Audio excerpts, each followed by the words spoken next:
Gente, nós vamos ter aí, a partir de hoje, durante as próximas semanas, na verdade, durante todo esse semestre, um estudo focado aí nesse livro aqui, As Maravilhas de Deus, escrito por Herman Bavinck.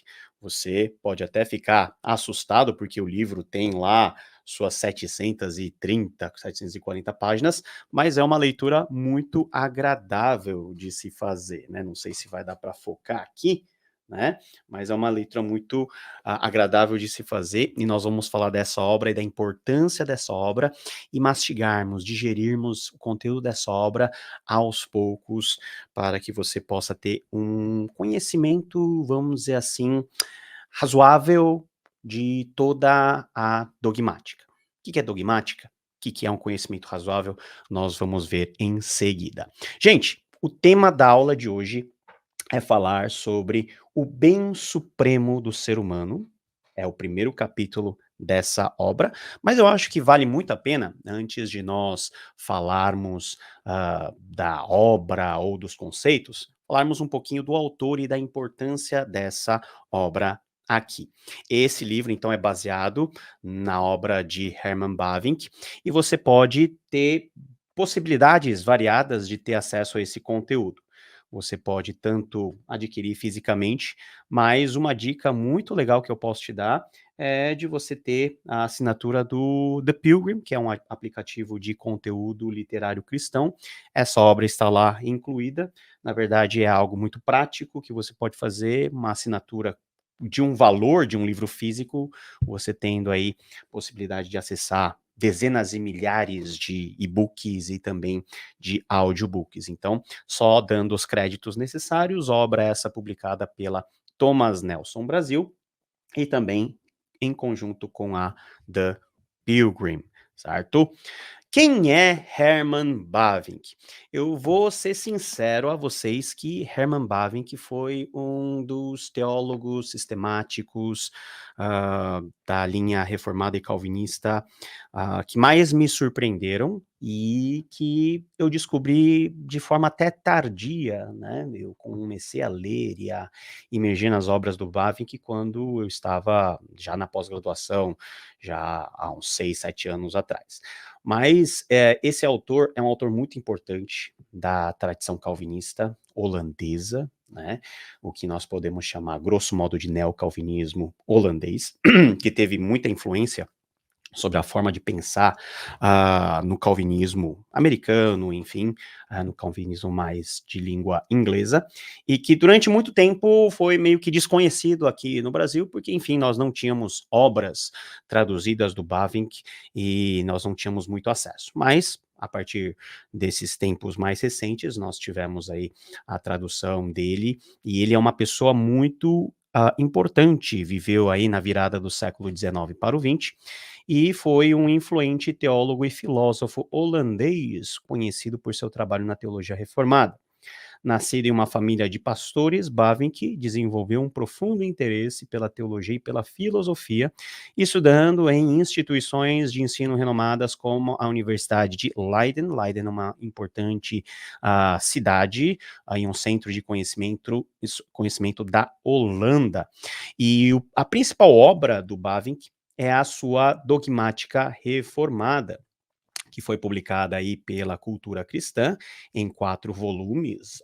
É o Magnus Opus do Bavinck, e nós podemos perceber assim todo o desenvolvimento que ele faz da dogmática, ou seja, dos dogmas principais dentro da perspectiva reformada, aquilo que nós poderíamos também chamar de teologia sistemática. Mas o que eu gosto do Bavinck é que ele tem um jeito de escrever que eu gosto de classificar como um jeito muito charmoso. Ele articula muito bem elementos da filosofia, das línguas originais bíblicas, de um conhecimento vasto da história da igreja. Então, é um autor que deve ser conhecido, né? Nós temos algumas biografias, né? Como, por exemplo, essa do Bavinck, escrito Bavinck, né? O título, a biografia, escrito aí pelo James Eglinton, que é um dos especialistas de Bavinck que nós temos no contexto europeu. Então, você já sabe, Bavinck é uma pessoa muito importante, principalmente para o desenvolvimento, ou do pensamento teológico calvinista reformado a partir da virada do século XIX e XX, contemporâneo a outros grandes nomes, né, como Abraham Kuyper, e aliás os dois tiveram atuações sociais muito importantes no contexto da Holanda, no começo do século XX. Bavinck também se ocupou, né, de questões culturais e sociais, defendendo que a teologia deveria interagir com as correntes de pensamento contemporâneas. Seu legado influencia teólogos, estudiosos e igrejas reformadas até os dias de hoje, sendo reconhecido por sua habilidade em dialogar com a modernidade sem comprometer a proposição central da fé cristã. Então, essa habilidade que o Bavinck tem de interconectar as coisas e de propor pontes de comunicação é algo notável do seu trabalho e por isso seu trabalho é muito mais relevante. Toda a tradição de teologia sistemática que nós temos dentro do contexto calvinista, né, bebe muito daquilo que Bavinck ele estabeleceu. E esse livro, na verdade, tem 115 anos de publicação, né? Foi publicado em 1909, As Maravilhosas Obras de Deus, né, o seu título original, e a grande vantagem desse livro é que esse livro pode ser considerado como um grande resumo prático da sua obra maior, que é a Dogmática Reformada. Enquanto que a Dogmática Reformada, se você tiver interesse em algo muito mais profundo, muito mais detalhado, com interconexões filosóficas das mais variadas possíveis, com aplicações sociológicas, enfim, políticas, você pode ler os quatro tomos, os quatro volumes da Dogmática Reformada. Mas, para você que quer entender de uma forma resumida, mas muito bem escrita, e muito bem apresentada as principais doutrinas da fé cristã, sob a ótica calvinista, reformada, esse é um livro muito importante. Eu não acho que você vai ter dificuldade em ler esse livro. Esse livro, ele é resumido, porém, ele é um livro que não é simplório. Então, é o trabalho prático, vamos dizer assim, mais eminente do Bavinck. Um volume único e acessível para a sala de aula da faculdade, para a estante da família. Então, é um livro que tem um valor muito grande para a nossa prática da fé e nossa compreensão daquilo que é as Escrituras, certo? Hoje vamos para o primeiro capítulo. Gente, ó, se você for dar uma olhada no sumário, é exatamente a sequência de temas que nós vamos tratar. O bem supremo do homem é o primeiro capítulo, e nós temos o fim no 24º capítulo, que é a vida eterna. Então, desde o começo até o final, 24 semanas aí nesse livro. Então, se você puder, adquira, porque a leitura vai te fazer muito, mas muito bem. Quando nós falamos do bem supremo do homem, nós precisamos entender e explicar as nomenclaturas. Quando fala do homem, não está falando apenas do homem no gênero masculino, mas seria mais apropriado falar o bem supremo do ser humano, o ser humano como criatura de Deus, que tem uma relação com Deus e que precisa entender que dentro dessa relação é que ele encontra em Deus o seu propósito maior e sua razão de vida. Então, esse é o resumo que poderíamos dar a essa aula. O que, que nós podemos dizer sobre a compreensão reformada daquilo que o homem é diante de Deus? Nós temos as nossas principais confissões e documentos credais e confessionais. Por exemplo, o Breve Catecismo de Westminster, ele vai perguntar a sua célebre questão, né, que todo mundo conhece: qual é o fim principal do homem? O fim principal do homem é glorificar a Deus e gozá-lo para sempre, ou seja, vivenciar a experiência da comunhão com Ele para sempre, alegrar-se nele para sempre, satisfazer-se nele para sempre.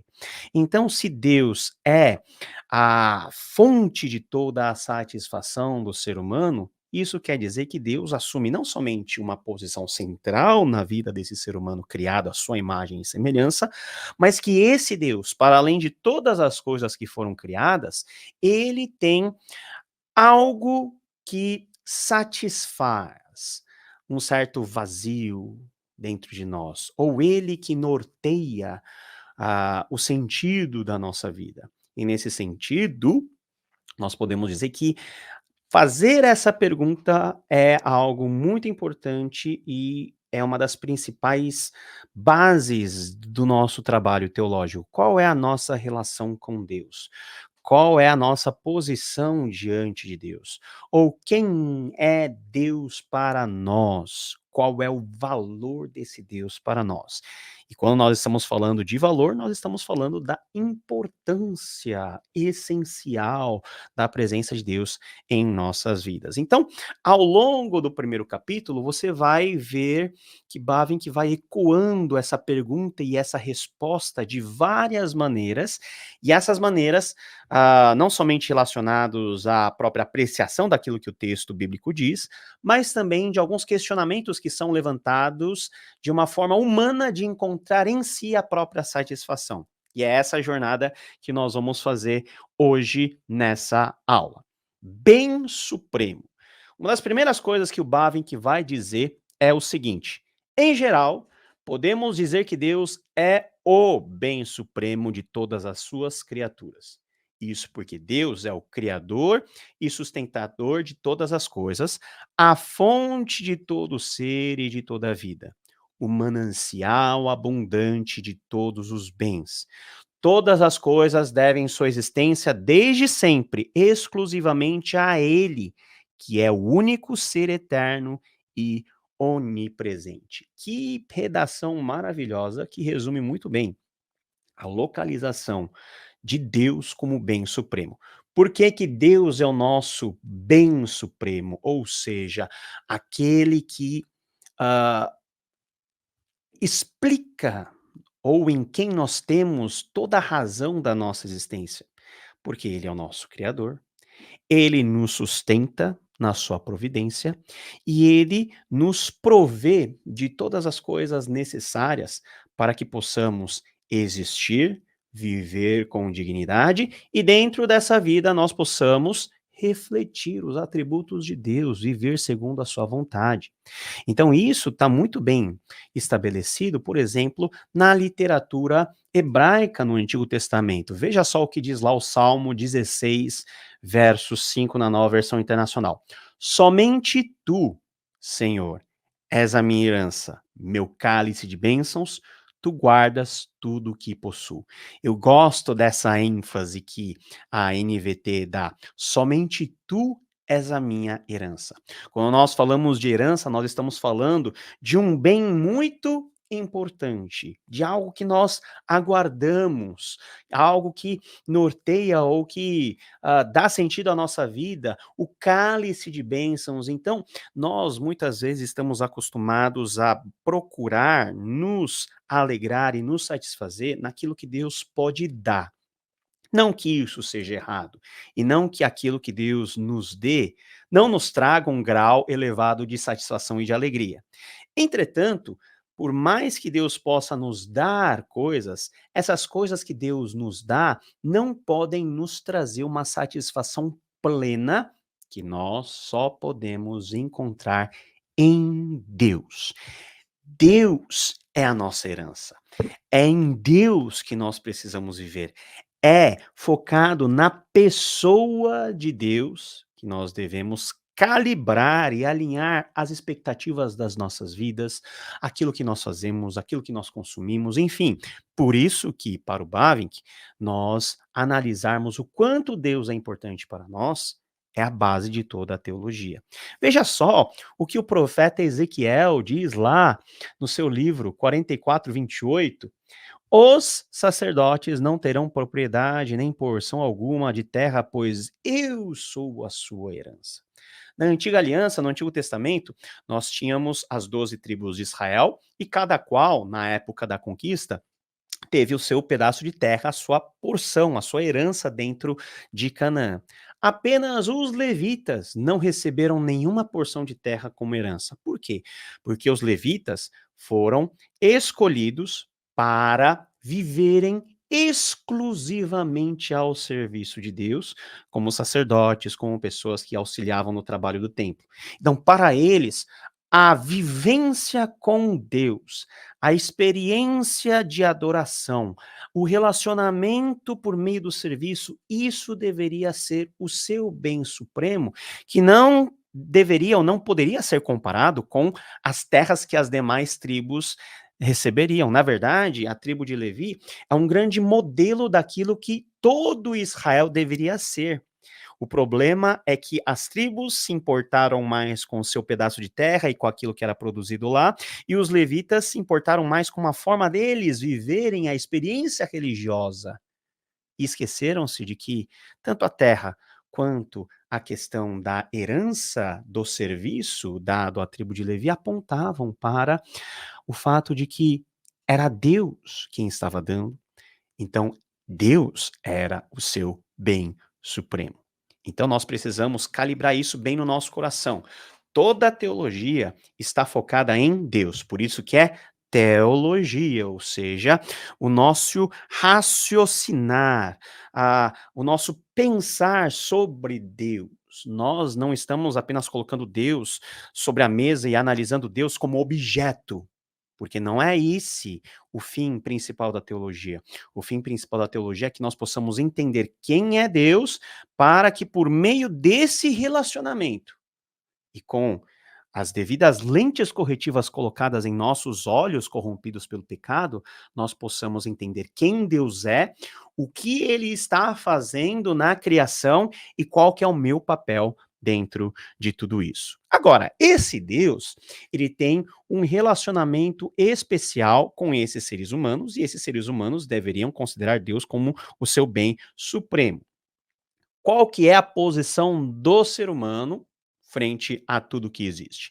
O Bavinck vai dizer o seguinte: o homem, ou seja, o ser humano, no entanto, é bem diferente, por exemplo, dos animais, por exemplo, de qualquer outra coisa criada, porque Deus criou o homem para um relacionamento peculiar, exclusivo, pautado nesse reconhecimento, tá entendendo? De que Deus é o fim principal de todas as coisas, é o bem supremo e que Deus está criando, provendo, nos sustentando de todas as coisas. Então, o ser humano é uma criatura que desde o começo foi criado segundo a imagem e semelhança de Deus, e essa origem e ascendências divinas não podem ser apagadas ou destruídas. Muito legal isso. Primeiro, nós precisamos meio que corrigir um certo tipo de mal-entendido quando nós lemos o texto de Gênesis 1:26. O texto de Gênesis 1:26 diz o seguinte: então Deus disse: façamos o ser humano à nossa imagem. Ele será semelhante a nós. Dominará sobre os peixes do mar, sobre as aves do céu, sobre os animais domésticos, sobre todos os animais selvagens da terra e sobre os animais que rastejam pelo chão. Em primeiro lugar, ser a imagem e semelhança de Deus nos coloca em um patamar de diferença a tudo aquilo que foi criado. Esse é o ponto mais, vamos dizer assim, mais fácil de entender.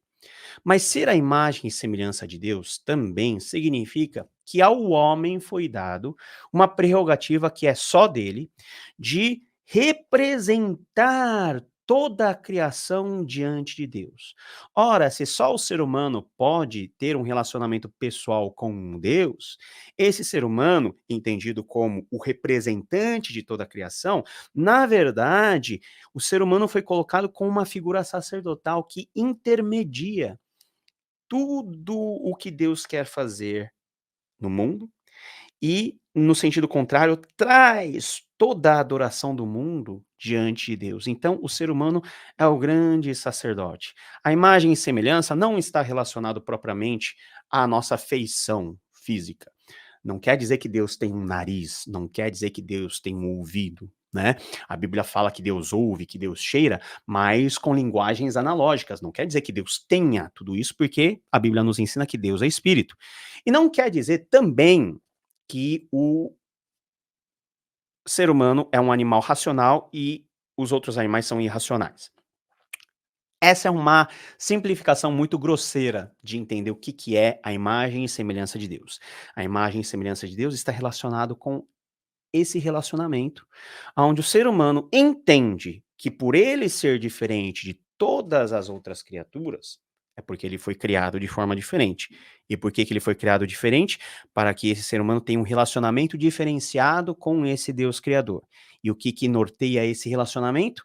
No reconhecimento de que Deus, para nós, é o bem supremo, um reconhecimento que é a resposta de tudo aquilo que Deus tem feito por nós. Ele nos criou, ele nos provê, ele nos sustenta, ele nos redime.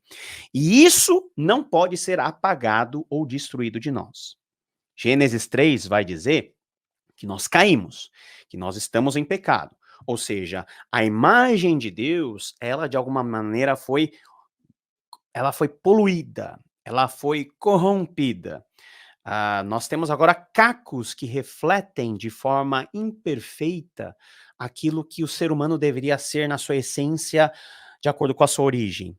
Mas mesmo assim, ainda que nós estejamos revestidos de pecado, essa imagem e semelhança de Deus em nós, ela não foi definitivamente apagada. Por isso que, lá em 2 aos Coríntios 5,17, Paulo vai dizer o quê? Se alguém está em Cristo, é nova criação. Ou seja, em Cristo Jesus, essa imagem quebrada, essa imagem desvirtuada de Deus em nós, ela é restaurada agora na forma da própria semelhança de Cristo Jesus. Então, veja só, por que que nós queremos ser maduros? Ser maduro significa, entre outras coisas, estar semelhante, cada vez mais semelhante a Jesus Cristo.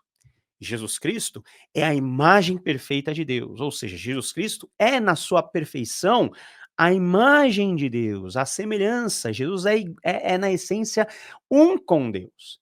E o objetivo é que nós sejamos resgatados do pecado e Deus nos ajude dia após dia, por meio da sua presença, por meio da sua palavra, por meio da santificação, a chegarmos a esse patamar de semelhança onde nós reconhecemos com mais naturalidade, com mais facilidade, que Deus é importante, que Deus é essencial, que Deus é imprescindível, central, é o nosso bem maior.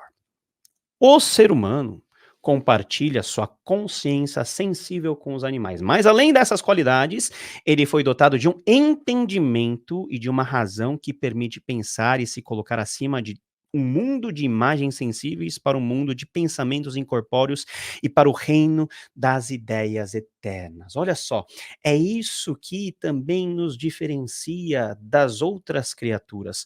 Nós fomos criados para termos uma conexão não somente instintiva com aquilo que existe, mas, para além disso, uma conexão que supera as barreiras mesmo daquilo que nós enxergamos.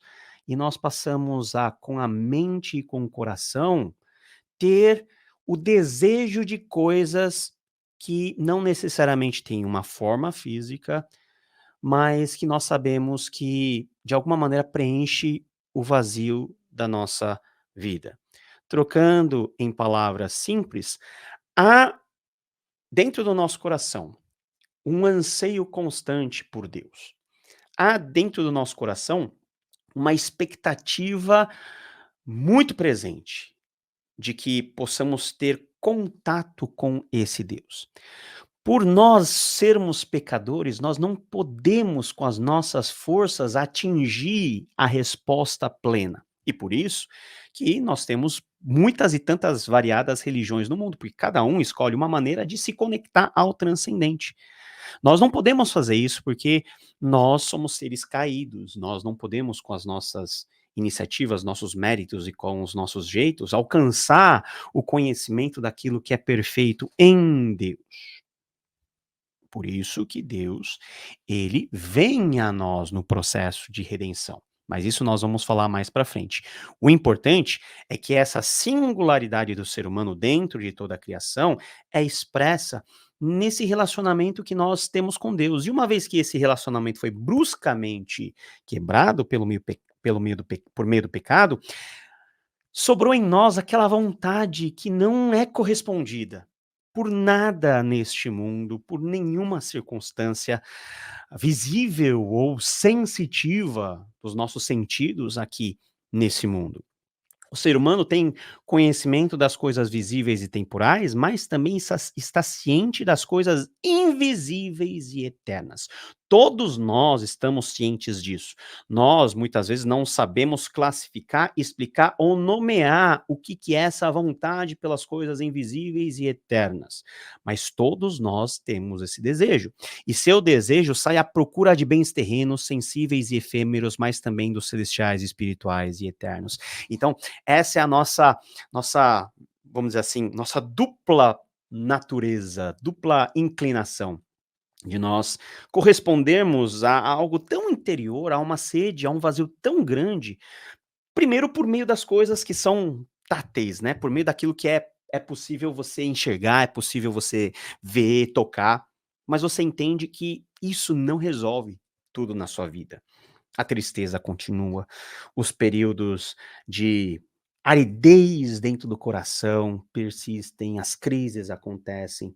E aí que o ser humano é despertado a entender, por mais que ele não consiga nomear, que há algo a mais, algo além daquilo que nós experimentamos e vemos, que pode suprir a nossa eterna carência e a nossa eterna limitação. É nesse sentido que o Bavinck fala, no decorrer do primeiro capítulo, da dualidade do ser humano. De acordo com o ensino das escrituras, tanto a razão quanto a vontade têm suas raízes no coração do homem. Quando a Bíblia fala do coração, a Bíblia está falando da sede de toda a interioridade do ser humano, e que não se resume apenas à sua interioridade, mas é a sede daquilo que tudo que o ser humano é, daquilo que ele pensa, daquilo que ele é, daquilo que ele faz, então, daquilo que ele sente, das suas emoções, das suas qualidades intelectuais. Quanto ao coração, esse coração, o autor de Provérbios diz que devemos guardá-lo com toda diligência, porque dele procedem as fontes de vida. Então, Provérbios 4:23, acima de todas as coisas, guarde seu coração, pois ele dirige o rumo de sua vida. Consequentemente, toda a nossa vida racional e volitiva, ou seja, aquilo que pensamos, aquilo que desejamos, tem o seu ponto de origem no coração e é governado por ele. Então, esse todo vazio que nós sentimos de Deus é um vazio que nós sentimos aonde? No coração. Ou seja, não é no órgão físico, mas é na parte da nossa existência que é a parte mais central, que comanda todas as outras coisas. Então, isso dá a evidência de que a nossa vontade e a nossa necessidade por Deus não é algo acessório. Não é algo que, dentro desse mundo secular, dentro dessa concepção moderna, é apenas uma forma de se viver que pode ser uma diferente da outra. Muito pelo contrário, é algo que atende os anseios do coração, e é esse coração que dirige todos os rumos da vida. Então veja o quanto é importante a presença de Deus em nós, porque a presença de Deus em nós, na verdade, não é apenas algo para nos dar um sentimento de preenchimento. Na verdade, é muito mais do que isso. Deus em nós, preenchendo as nossas lacunas, ele que dá o norte e a direção para tudo aquilo que nós vivemos aonde? Na vida cotidiana. Gente, teologia não é um espaço de pensamento apenas e tão somente racional. Não é brincar com conceitos. Não é você apenas pensar, formular ideias, lançar livros e morrer o assunto por aí. Não. A teologia verdadeira, ela tem que atingir onde? O coração, que é aonde tudo nasce dentro do ser humano e aonde Deus quer alcançar. Os profetas na antiga aliança diziam que Deus ele quer transformar o nosso coração empedernido em um coração de carne, ou seja, um coração maleável, aonde ele possa dar o quê? Ditar os rumos, tanto no nosso racional, tanto na nossa volição, naquilo que pensamos, naquilo que queremos, desejamos. Esse é o ponto importante da teologia. E por isso que vem primeiro, Deus atingir o nosso coração, Deus atingir o seu coração, Deus atingir o meu coração. E uma vez que nós somos atingidos por Deus em Cristo Jesus, nossa vida passa a ser o quê? Resposta, uma reação em cadeia daquilo que Deus fez em nós. A teologia não tem o objetivo de tornar o nosso cérebro maior. Não. A teologia serve para que o nosso coração seja fortalecido, para que nós possamos entender que em Deus nós temos o nosso maior descanso, a nossa maior recompensa. Veja só o que diz lá em Eclesiastes. Eclesiastes é um livro muito interessante para você ler sobre a questão do ser humano e o que que é o ser humano, por exemplo, um ser humano sem Deus. Eclesiastes 3:11 diz o seguinte: E, no entanto, Deus fez tudo apropriado para o seu devido tempo, e ele colocou o quê? Um senso de eternidade no coração. Mas mesmo assim, ninguém é capaz de entender toda a obra de Deus do começo ao fim. Esse senso de eternidade é o que tradicionalmente dentro da teologia nós chamamos por meio de uma expressão latina de desiderium aeternitatis, ou seja, o desejo por algo que está muito acima de nós, algo eterno. Esse desiderium aeternitatis, esse anseio por uma ordem eterna que Deus plantou onde? No coração. Então quer dizer que Deus, ele plantou no nosso coração o anseio mais básico por ele mesmo. Quando o Eclesiastes diz que ele colocou um senso de eternidade, é para que o homem soubesse de onde ele vem e em função de quem ele deve viver. E esse senso de eternidade, essa lacuna eterna dentro do nosso coração, não pode ser preenchido por nada além daquele que colocou essa semente por quê? Porque somente ele, Deus, pode nos satisfazer de forma plena. Então Deus plantou no coração do homem, nos confins mais íntimos do ser, ou seja, no seu coração, no centro da sua personalidade. É a causa do fato incontestável de que tudo que pertence à ordem temporal não pode satisfazer o homem. Gente, estudar teologia é muito bom, sabe por quê? Porque a teologia nos dá a certeza de que nós não conseguimos ter a nossa realização completa naquilo que nós fazemos e daquilo que nós construímos em nossa vida com as nossas mãos, com a nossa intelectualidade. Tem uma tem um limite muito grande.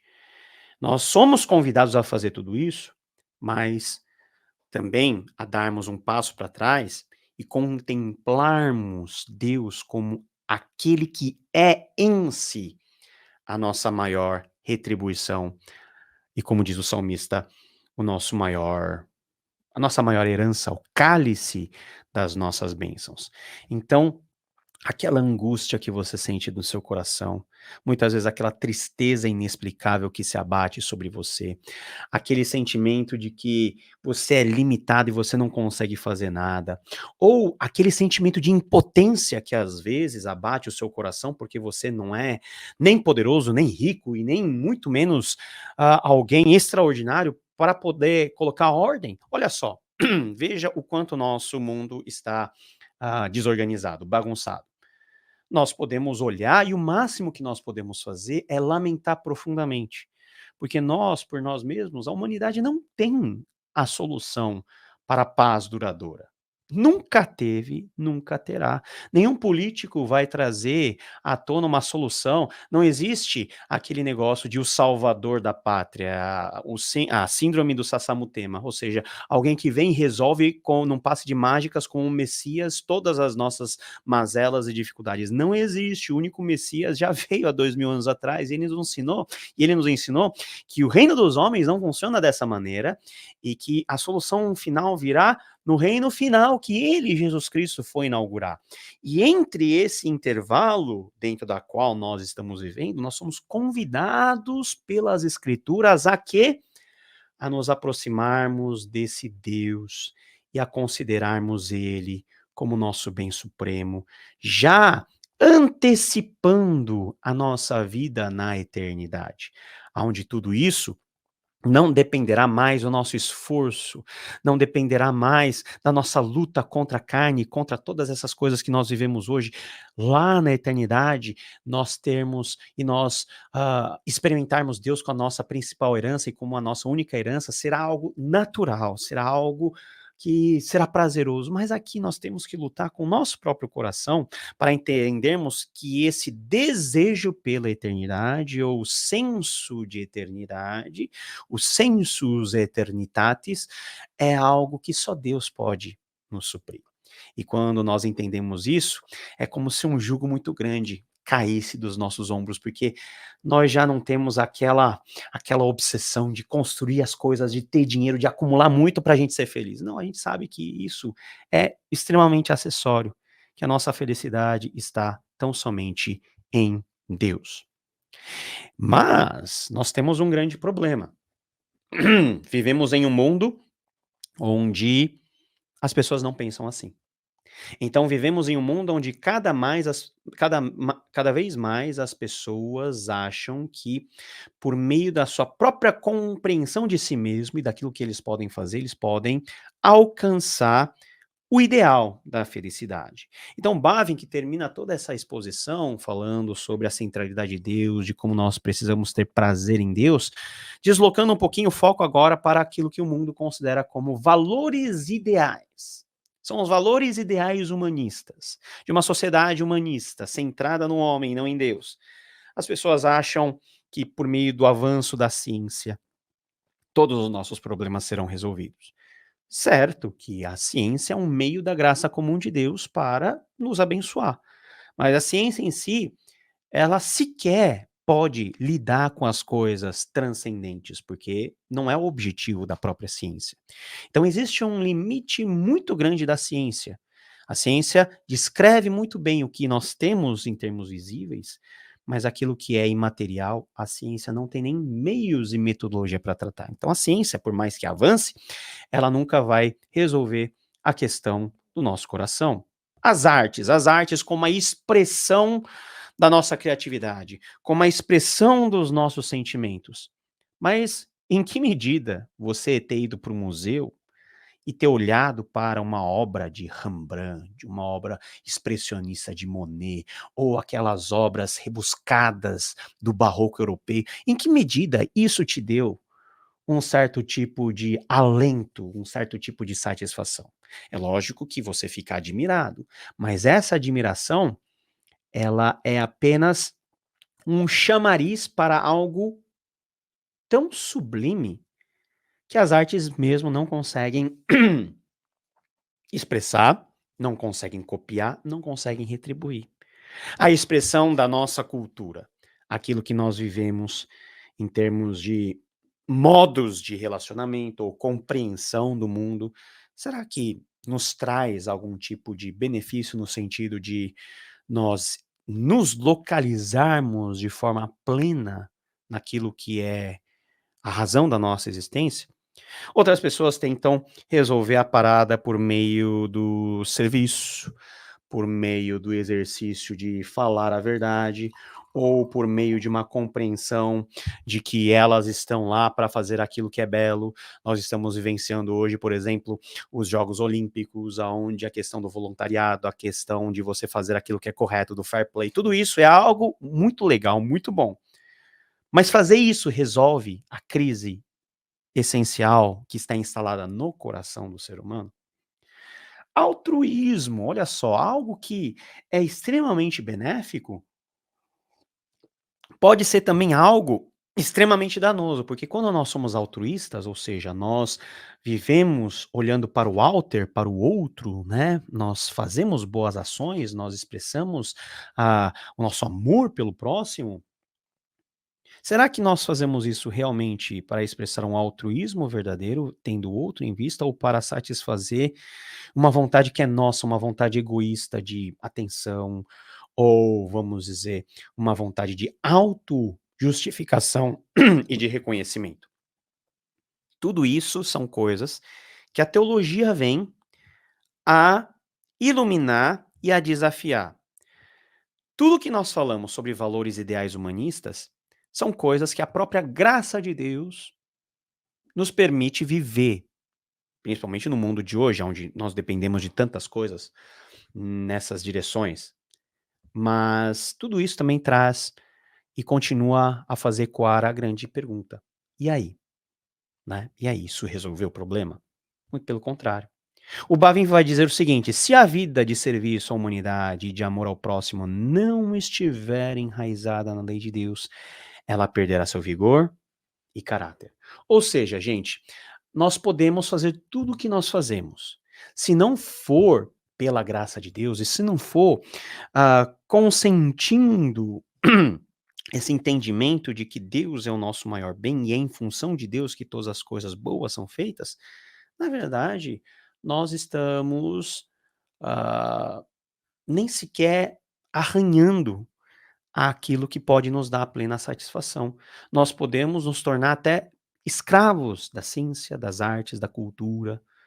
Nós podemos ser escravos até do nosso altruísmo egoísta, pensando que a nossa procedência, a nossa ação nos justifica, que é algo totalmente avesso ao evangelho, e nós somos chamados à verdade do próprio evangelho, que não quer perguntar de nós o que nós temos feito para alcançarmos a plenitude, mas que nos oferece o caminho de nós fazermos tudo o que nós fazemos por meio daquele que realmente nos criou para isso, que é Deus em Cristo Jesus. Então pode parecer muito legal os ideais humanistas, mas são ideais de autojustificação. Não são ideais pautados na verdadeira base de todas as coisas, que é nós entendermos que nós existimos em função de Deus e para a sua glória, e para que nós possamos nos satisfazer nele. Então, John Piper tem a máxima do ministério dele, né? Quanto mais você se satisfaz em Deus, né? Quando você mais se glorifica em Deus, quando você mais glorifica a Deus, quando você mais reconhece Deus, você mais se satisfaz nele. E essa satisfação traz o quê? Justamente essa resolução e esse preenchimento daquilo que é a eterna busca do ser humano pela sua plenitude, pela sua felicidade. É aquilo que Santo Agostinho, já no início das suas confissões, ora diante de Deus, porque as confissões são orações de Agostinho de Hipona. Fizeste-nos, Senhor, para ti, e o nosso coração anda inquieto enquanto não descansar em ti. Ou seja, nós fomos criados para Deus. E até que nós não vivamos na plenitude essa realidade, o nosso coração estará sempre o quê? Inquieto. Ou seja, não satisfeito, angustiado, extremamente desgostoso. Por quê? Porque Deus nos criou para ele. E nós precisamos viver, então, em função dele, gente. É aí que está o segredo do cristianismo. Nós somos convidados a viver em função de Deus. E como Deus sabe que nós não chegaríamos a essa conclusão de forma natural e orgânica, Deus se apresentou a nós por meio das Escrituras, por meio da revelação do seu Filho, para que nós pudéssemos realmente entender que Deus Ele tem esse propósito para nós. E é isso que é a base, e é isso que vai começar a construir a nossa jornada de entendermos, ok, esse Deus é o Deus em quem nós precisamos nos encontrar e é o Deus que nós precisamos considerar como bem supremo. Mas como conhecemos esse Deus? Aí isso aponta para a importância da revelação. A revelação vai trazer o quê? Um certo tipo de relacionamento especial com o ser humano. E aí, passo a passo, você vai entendendo que nós estamos diante da grande narrativa das escrituras sagradas, e é essa narrativa que deve nortear o nosso entendimento sobre as doutrinas centrais das escrituras sagradas, para que a teologia não vire apenas um exercício em que você fortalece o seu cérebro. Nós podemos ter cérebros enormes e um coração minguado. Não. A teologia equilibra e faz com que todo o corpo, todo o nosso ser possa crescer de forma uniforme. Fizeste no Senhor para ti, e o nosso coração anda inquieto, enquanto não descansar em ti. O que é esse descanso? É eu experimentar daquilo que Deus tem para mim, no sentido dele ser o meu maior bem, o meu tesouro mais precioso, de eu não assumir as rédeas da vida, mas deixar que ele conduza os passos, que ele ilumine o nosso coração. Nós não temos a responsabilidade de sermos os mestres, os senhores da nossa vida, nem o senhor do nosso destino, não, isso tudo é Deus que nos conduz. Então, para nós, é uma leveza de vida muito grande, porque é tão somente vivendo a vontade de Deus e deixando-se levar por aquilo que Deus quer fazer, do jeito que Deus quer nos conduzir, aí sim nós somos e nós encontramos o propósito central da nossa vida. Então, qual que é o resumo que nós podemos ter de tudo que nós falamos hoje? O texto, o primeiro capítulo, explora a ideia de que Deus é o bem supremo para o ser humano, diferenciando de outras criaturas que não possuem a capacidade de reconhecer e buscar esse bem. Diversas formas de vida, desde as inanimadas até os animais, têm limitações em sua consciência, enquanto o homem, criado à imagem de Deus, mantém um fragmento de seu esplendor original que o direciona a um destino celestial. O homem, com a sua dualidade de desejos terrenos e espirituais, nunca se satisfaz completamente com o mundo físico e busca algo imutável e eterno. Segundo a Bíblia, a verdadeira satisfação e realização do homem somente se encontram em Deus, pois todas as outras formas de conhecimento, arte e filantropia são temporárias e limitadas. Eu diria mais, são instrumentos para se chegar a algo maior, cujo destino está na pessoa de Deus. O coração humano, criado para Deus, só encontra descanso ao buscar a verdade divina, destacando, como aponta Agostinho, que tudo que não é enraizado em Deus leva à desilusão. Enquanto Pascal revela a grandeza e a miséria inerentes ao ser humano nessa busca incessante. Gente, nós só podemos dar um passo à frente, com certeza, tendo Deus guiando os nossos passos. Bavinck vai terminar o capítulo fazendo a seguinte observação: a ciência não pode explicar essa contradição no homem.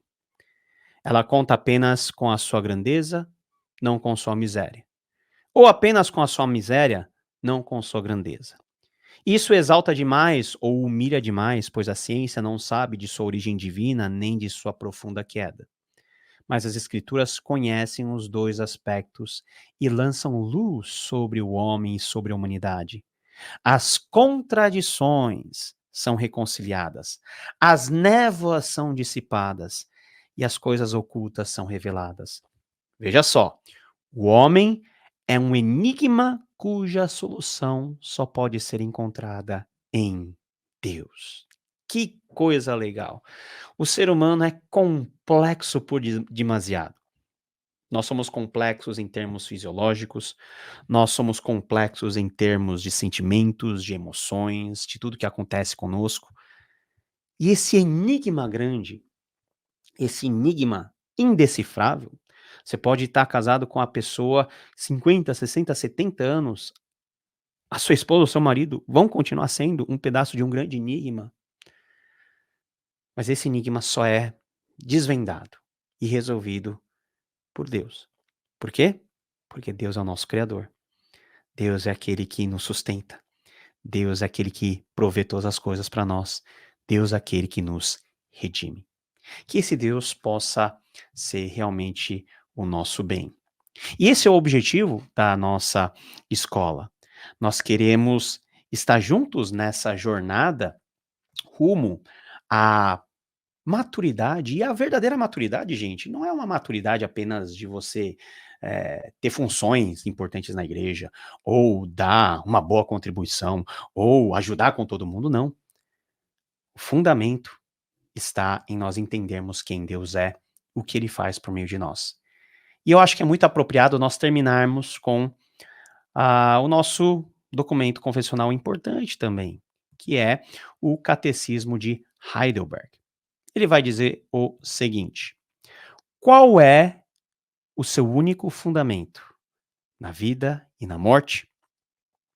O meu único fundamento é o meu fiel Salvador Jesus Cristo. A ele pertenço em corpo e alma, na vida e na morte, e não pertenço a mim mesmo. Com o seu precioso sangue, ele pagou por todos os meus pecados e me libertou de todo o domínio do diabo. Agora ele me protege de tal maneira que, sem a vontade do meu Pai do céu, não perderei um fio de cabelo. Além disso, tudo coopera para o meu bem. Por isso, pelo Espírito Santo, ele também me garante a vida eterna e me torna disposto a viver para ele, daqui em diante, de todo o coração. Bendito seja o Senhor, porque é Ele que promove essa grande transformação em nossa vida. É Ele que faz com que nós possamos viver na plenitude, esse entregar-se a Deus. E Ele permite que nós nos localizemos nele. Então, a grande sacada e a grande lição de hoje, e a grande, vamos dizer assim, pergunta para ecoar no seu coração durante essa semana é a seguinte: como você tem encarado a sua realidade? Você encara a sua realidade como um potencial elemento a trazer plenitude na sua vida? Seu trabalho, seu dinheiro, sua saúde, seja lá o que você faça? Ou você tem colocado Deus como seu bem maior e colocando Deus como bem maior, todas essas demais coisas viram apenas meios para que a grandeza de Deus seja manifesta e que você seja você mesmo alguém que se satisfaz em Deus e também, em relação a outros, seja também um indicador, uma testemunha daquilo que Deus é, a sua grandeza. E nós precisamos sempre estar dispostos a sermos desafiados pelas Escrituras, e a teologia faz exatamente isso. Deus é o nosso bem supremo e que nós possamos viver essa realidade.